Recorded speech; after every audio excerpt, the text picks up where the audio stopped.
Hi there, David Taylor or Mr. Pelargonium, and I'm back with a video. Now this really is the summary video of the building of the glass house, and it has been a monumental effort to get done, to be fair. In the end, as I sort of briefly mentioned in the short that I did the other day, I had to get professional Robinson's builders in. Robinson's is the maker of the glass house. I had to get professional Robinson's builders in to basically complete the build. It was very complex, primarily resulting from the fact that my base wasn't dead level. And as I sort of mentioned in the short, this glass house is actually made up of three parts. There's a 12-foot inner bit, a 6-foot outer bit, and another 6-foot outer bit. They're just over 2 foot each block, so the actual total length is 25 feet, which is what I wanted. The width is 12.5 feet.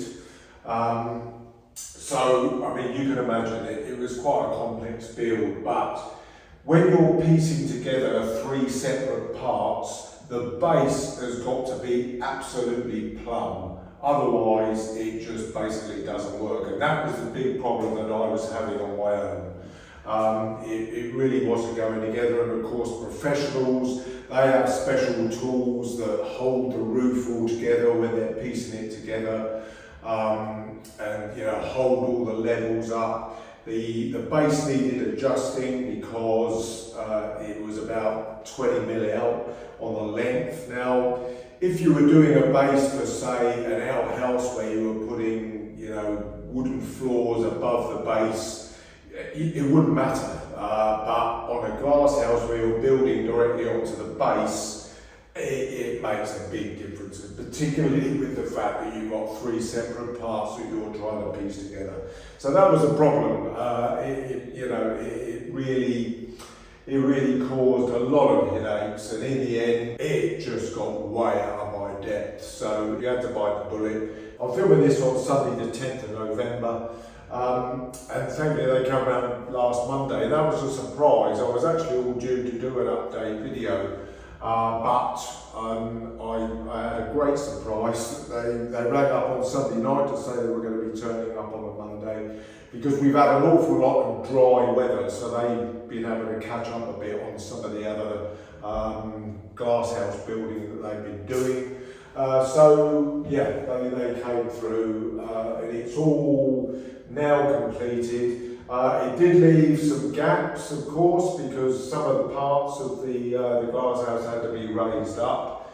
And I've had to do a bit of cement filling to fill in the gaps where the parts of the glass house have been raised. They've used packers on the bars, so I've just backfilled now with bits and pieces of cement. I've also used a water sealant all just around the edge. I've actually just done that, so that's all sort of drying off if you're wondering what the damp is all around the outside. So I've just literally coated that on. Again, it's a fine day today. But my God, have I been lucky. It's been dry, and the last 2 weeks, 2 to 3 weeks, have been dry, it's been mild, we've had no frost. Almost bizarre in a way that the coldest nights that we had were the very first 2 nights that we moved in, when we had a touch of ground frost. Rather bizarre, way back in mid-September. But since then it's been really mild, and thank goodness it is, because all my plants are outside. Now, when the installers were here, I actually began the process of cleaning up all my plants, which I haven't done. And I'm going to continue with that on the Pelargonium Society channel. I will do a video on that sort of separately, because I've cleaned up, probably getting on for 50% of my stock, because the installers were here for a full 3 days, so I was able to get a lot done. Thankfully, again, it was dry and mild. We had 1 or 2 little bits and pieces of drizzle, but God, have I been lucky with the weather, because I mean, it's the 10th of November, as I've just said. We've had no sign of frost at all. And it's been, certainly the last 2 to 3 weeks, we had a very wet period, of course, in the back end of September and early part of October. But the last 2 to 3 weeks, certainly all of November so far, and the last week or so of October, it's been really dry. So the plants have been fine. In fact, I even would say 1 or 2 are still actually growing. I'll just insert a couple of bits of video of my plants there. But yeah, I've been so lucky. Now I've got some insulation. That's going to be one of the next jobs to do. Big roll of insulation there. The insulation now, the brilliant thing, and this is one of the reasons why I bought this glass house, because the eaves are about 5'10", really high. What does that equate to? 1.7 meters ish. I mean, I'm 6'3".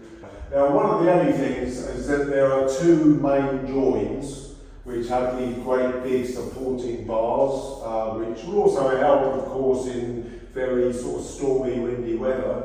But these bars are about half an inch or a centimetre lower than I am. I'm quite tall, I'm 6'3", so I'm going to have to put a lot of red warning tape on these bars, otherwise I can see some sore caps. So I've just about got used to just ducking under it now between them. But yeah, it is just one of those things. Now the other thing, I've been wanting to do obviously a lot of videos. I've finally got myself a microphone because this is a big long glass house. It's very wide, so it's 12.5 foot wide. So I finally got a microphone as well, which is, I hope, attaching to that. I have done a test, so I'm hopeful that it's going to work. It's going to be a bit echoey perhaps at the moment because it's obviously completely empty.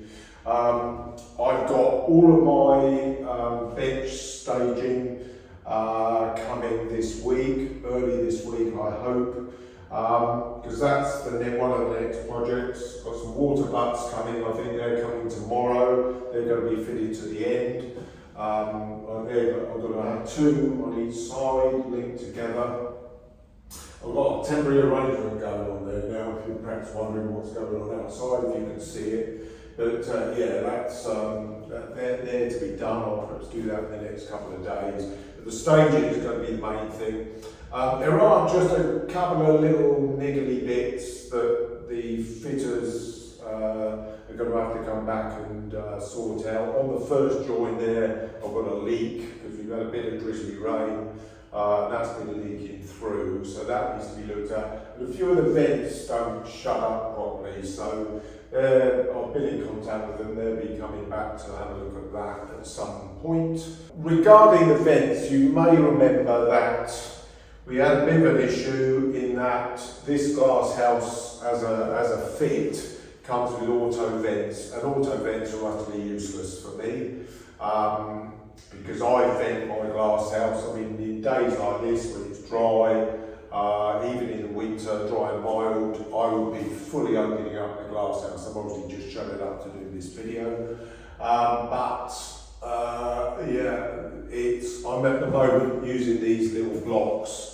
Yet to find a permanent solution. Don't quite know how that's going to work.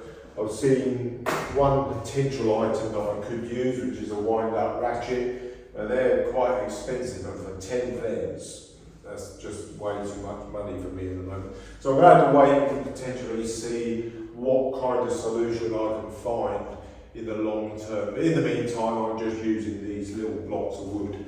Right, so I think without further ado, what I'll put through and I will narrate over video of the building of the glass house. Now, obviously, the final parts are the installers. Now, the first day they were here, there were 2 of them, and one of them really didn't want to be videoed, so I didn't do any videoing of that. Now, as it goes, that day, a lot of what I had done was actually taken apart.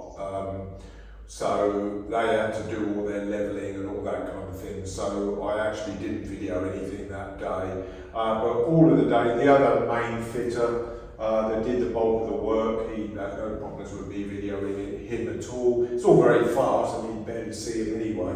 So yeah, I'll put them all together. and I'll narrate over it. Obviously the final parts will be the main installer just putting all the glass in and all that kind of thing. And so I'll run through that now. Right, okay, so here we go, compressing about 2 weeks down to 7 minutes. This is interesting. First job, of course, is putting all the rubber banding which supports the glass into all of the sections. I don't show all of this, I'm showing it here. But I mean, there is an awful lot of that to do. Every bar has to have it in because it's supporting glass, of course. Right, so I'm building the back end here. This is one of the first jobs that I did. And there's me just screwing it all together to basically get it all in one piece. I could do that here. A sill actually of the door end actually was buckled on delivery, so thankfully the company did replace that. So that's the back end done, and now we start sort of gradually piecing the roof panels, not the roof panels, the side panels together. So this is the 12-foot side. Of course, it's made up of a 12-foot section and two 6-foot extensions, making 24 foot, although they're just over 24, they're just over 2 foot each block section, so that makes it 25 foot in total. So there we are. I'm just doing the other side now. I've done a couple, we're leaning on the hedges over the back there. And we're sort of more or less ready to start just sort of stitching it together. So there's the back panel there, which I actually tied into that really heavy ladder that I've got there. Two 6-foot panels going in now on the side. My son obviously helping me when he needed to. We've got the 12-foot section that's gone in there now. Mrs. Pelargonium helping with my son as well. What we decided in the end to use our heavy garden benches, which just to support them, just to hold those panels because they were floating somewhat for a little while. Thankfully, we didn't have too much windy weather during this period, which did help. I began putting the door end together primarily without the sill. I just wanted to get the bulk of that done. So what we did now, we put a ridge in for the 6-foot sort of part end, and the little the bars, the roof bars in up to the ridge. So that was that section more or less complete. We had to sort of work out how to put the extension bars on because they were quite extensive. What I'm doing there now is the doors. I did the doors just so that they were done, ready for future use. You see our cats coming in and out of action there. Right, this is all this extension blocking, which I just briefly spoke about a moment ago.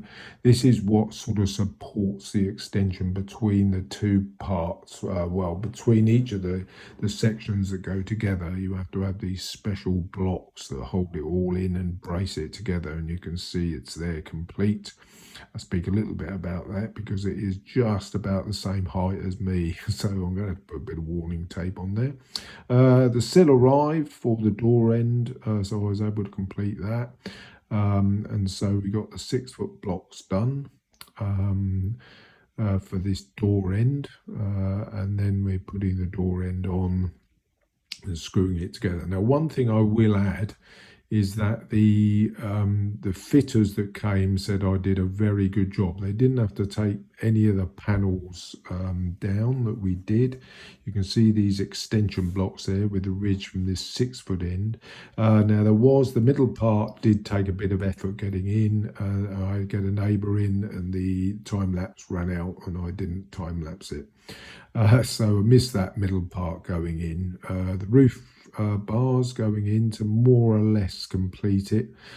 This was another friend I had, Pelargonium friend actually from the society, just came along to help me. Right, so basically there was a whole day that was missed, and this is the professional fitter now.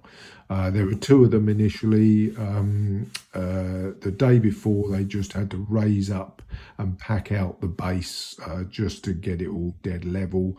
They also use these sort of long sort of roof bar levelers to get it all in alignment, and that is something that I just couldn't have done. When you're basically connecting three parts together. It's very, very difficult to do. So this is the professional fitter now. He's just beginning to look at glazing it. Interestingly, they put the sort of supporting bracket bars and supporting roof bars in last, which was interesting. Again, a lot of little bits of leveling going on, and they're putting packers in each time to sort of get it all dead level. There's also a slope that's got to be had to it, of course, to drain down to the water butts that I'm going to put at the rear. Again, it's something that it's just beyond sort of building a glass house of this size. It's virtually impossible to do unless you really know what you're doing. So here we are, the side glazing done. Louver vents just put in there. He's building up the door end now and glazing that. Roof bars, roof glazing going in. The interesting thing with this is it's a different sort of method to how I've ever known it. You get these sort of long, big long clips that have to be screwed in that hold the glass in place. And then there's a sort of bar cap which covers the outside of that, which is the colour of the glass house, which in this case is old cottage green, if anyone is particularly interested in. So we've got the fitter now. He's sort of going round. He's leaving obviously the gaps for the vents, and he's putting in the rest of the glazing. And putting all the bar capping on, I think he's doing here. He's obviously going to be going round doing the angle brackets, attaching it all to the base.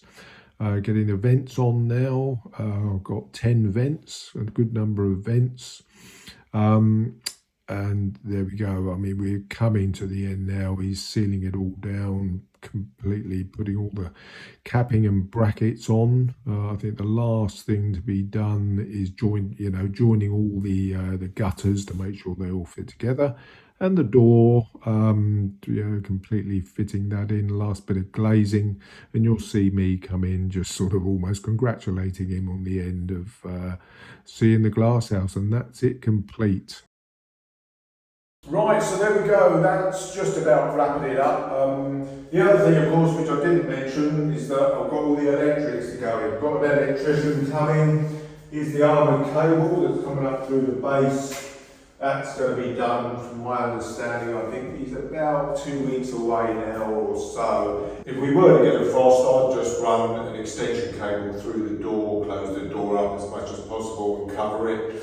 Attach a heater to that if we need to be. So that'll be it then. But I will be getting on with the staging. I will time lapse all of that kind of thing and putting up the bubble wrap, just so that I've got the whole lot on my channel as, if anything, a record for me, as much as anybody else that may wish to view it. So I'm going to wrap that up then for me for now. In the meantime, look after yourselves, and I'll see you again very soon. Bye bye for now.